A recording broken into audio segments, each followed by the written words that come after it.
Line of control और international border पर शांति बनी रहे, खामोशी रहे, इसके लिए कोशिशें दोनों तरफ से हुई हैं। भारत सरकार और इंडियन आर्मी की तरफ से ऑफिशियल स्टेटमेंट का इंतज़ार रहेगा, लेकिन ख़बर अच्छी ये है कि भारत और पाकिस्तान की अफवाज के दरमियान दोनों तरफ से DGM director general military operations की मुलाकातें हुई हैं, बल्कि फ़ोन पर बात हुई है, या जो हॉटलाइन जिसको आप कहते हैं उस पर रब्ता हुआ है और ये कंफर्म किया गया है। पाकिस्तान मीडिया ने सुबह सुबह ही इसकी कंफर्मेशन कर दी और इंडियन मीडिया चूँकि ख़बरें तो चला रहा है लेकिन आर्मी के भी स्टेटमेंट का अभी इसमें इंतज़ार है। रब्ता हुआ और दो तरह की बातें हुई हैं। एक जो ऑलरेडी सीज़ फायर था उस पर अमल दरामद को यकीनी बनाया जाएगा, कंटिन्यू किया जाएगा। इसकी कोई एक्सपायरी डेट नहीं है। ये 3 दिन पहले 18 तारीख को आर्मी की तरफ से ऑफिशियली चीज़ें जो हैं वो क्लियर कर दी गई हैं। But when it comes to future security के पर्सपेक्टिव से कदम उठाए जाने ज़रूरी है।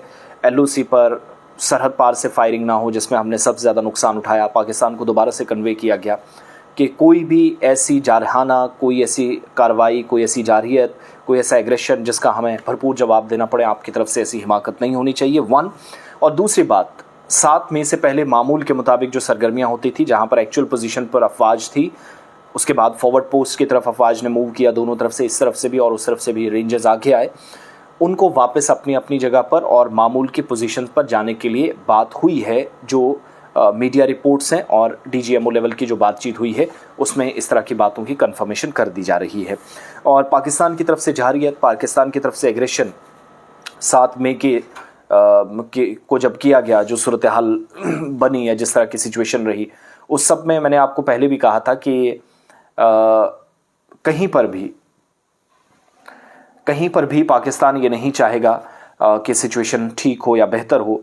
सीज़ फायर के बाद तीसरा राब्ता हॉटलाइन के ज़रिए दोनों के दरमियान हुआ, ये कंफर्म है।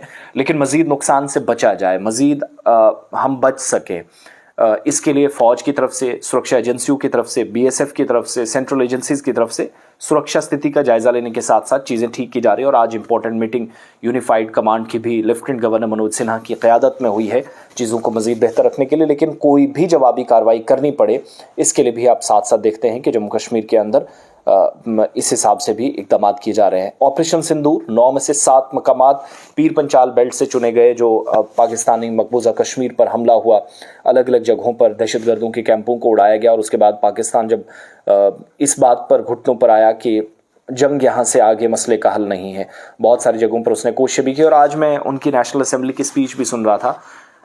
शहबाज शरीफ कुछ कहते हैं, डिप्टी प्राइम मिनिस्टर कुछ कह रहा है, आर्मी चीफ का कुछ स्टेटमेंट है, यानी कियोस और कन्फ्यूजन है।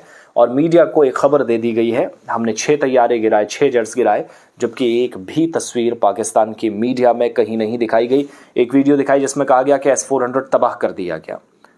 वो तस्वीर अगर आप देखेंगे और उस पर तहकीक करेंगे तो आपको हैरानी होगी कि गजा की उठाकर तस्वीरें उन्होंने चलाई।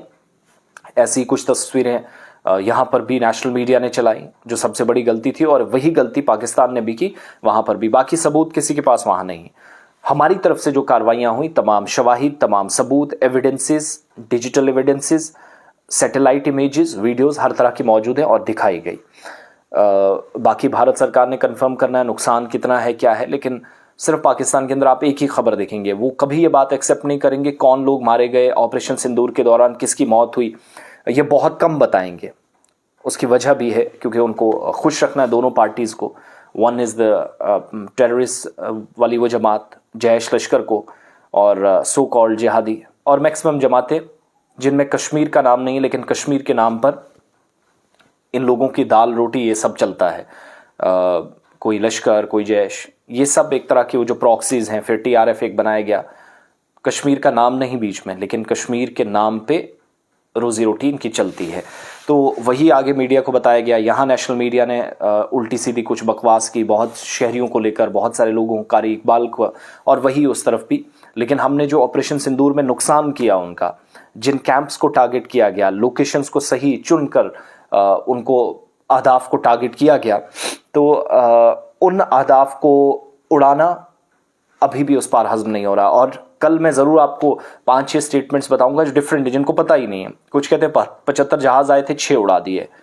एक बहुत बड़ा जर्नलिस्ट टीवी पे बैठकर पिछले 4 दिन से बोल रहा है 40 जहाज़ आए थे, 9 उड़ा दिए, जिनमें 6 राफेल थे। जबकि फ्लीट राफेल की 5-5 की जाती है, अगर कहीं पर भी कार्रवाई करे, और स्क्वाड्रन लीडर उसको जिस हिसाब से लीड करते हैं वैसा भी कुछ नहीं। फिर पूछते हैं शवाहिद, तो डिफेंस मिनिस्टर उनके कहते हैं सोशल मीडिया पर।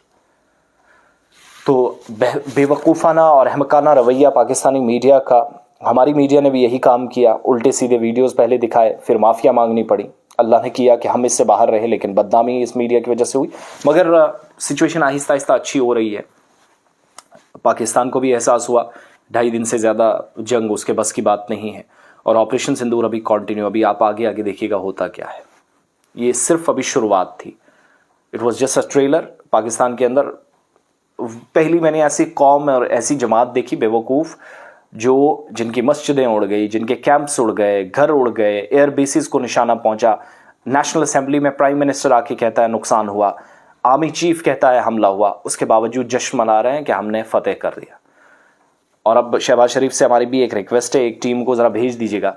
वो जो अल-फतेह नाम का वो जो आपने एक वो गोल डब्बा चाइनीज़ सा फेंका था, वो ले जाइएगा, वो हिसार में पड़ा हुआ है। और S-400 वहाँ पर आपकी टीम भी देख कर जाएगी, जिंदा भी है, फिक्र ना करें। और जिस को जहाँ जहाँ आप छुपाएंगे वहाँ चुन चुन कर वो ख़त्म होंगे। और फिर अब्दुल रऊफ़, हाफिज़, पाकिस्तानी जनरल्स नमाज जनाजा में शिरकत कहते, फिर कहते बच्चे शहीद हुए। आप देखिएगा, थोड़ा सा इंतज़ार कीजिए, खुद सब बोलेंगे, खुद सच बोलेंगे कि ये कौन मारा गया है, कौन बड़ा था। और अभी तो हमें डाउट है अजहर मसूद भी कहीं टपक ना गया हो, अभी तो सिर्फ उसका ख़ानदान। और दूसरी तरफ मुरीदके में हाफिज़ सईद का ख़ानदान भी मारा गया है। फिर वीडियोस को क्या किया गया वो मैं कल आपको कहानी सुनाऊंगा। सारे एविडेंसेस, सारे शवाहिद, सारे सबूत हमारे पास हैं। छोड़िए इस नेशनल मीडिया को भी, उसको भी, हम भी नेशनल मीडिया का पार्ट है, लेकिन वही दिखाएंगे जो हमारे पास सबूत हैं। उल्टी सीधी बातें नहीं, राफेल उड़ा दिए, उड़ा दिए, वो 10-10 रुपये वाले कहीं उड़ा के जमा रखे होंगे, और ढोंगेबाजी। यही गलती इन्होंने 71 में की। 93,000 फौजियों ने सरेंडर किया 13 दिनों के अंदर। बदतरीन तारीख पाकिस्तानी आर्मी की। फिर 99 में करगिल वॉर हारने के बाद जश्न शुरू कर दिया, और बाद में पता चला कि भाई सब कुछ हाथों से निकल गया था, जनरल मुशर्रफ ने सब उल्टा कर दिया। So these are the situations. वक्त गुजरने के साथ साथ कुछ सबक भी है, सीखने की ज़रूरत है। और इस वक्त सरहदें खामोश है, दुआ करें कि लोग, फौजी, सिक्योरिटी फोर्सेस, आम शहरी ना मारे जाए। जंग कोई नहीं चाहता, ना होनी चाहिए, लेकिन उस जंग से भी बचिएगा जो पाकिस्तान ने साइबर के ज़रिए, सोशल मीडिया के ज़रिए छेड़ी है, आप लोगों को गुमराहकुन मैसेजेस के ज़रिए। बचिएगा, और अफवाहों पर बिल्कुल कान धरने की ज़रूरत नहीं है।